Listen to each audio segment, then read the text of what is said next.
Hello and welcome back to Reworking with Riva, a series where I turn something old into something new.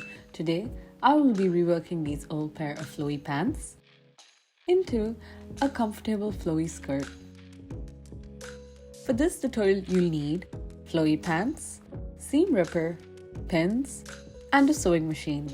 First, turn the pants inside out before starting.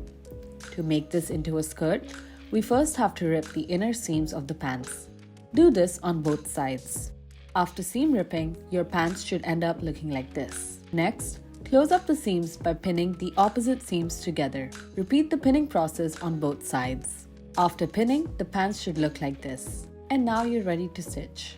Be sure to stitch on the wrong side of the fabric. Start by stitching a straight line from the crotch of the pants to the bottom hem, leaving around ½ inch gap from the seam end. Using the zigzag stitch on your machine, slowly run along the edge of the unfinished hem to close it up. And you're done!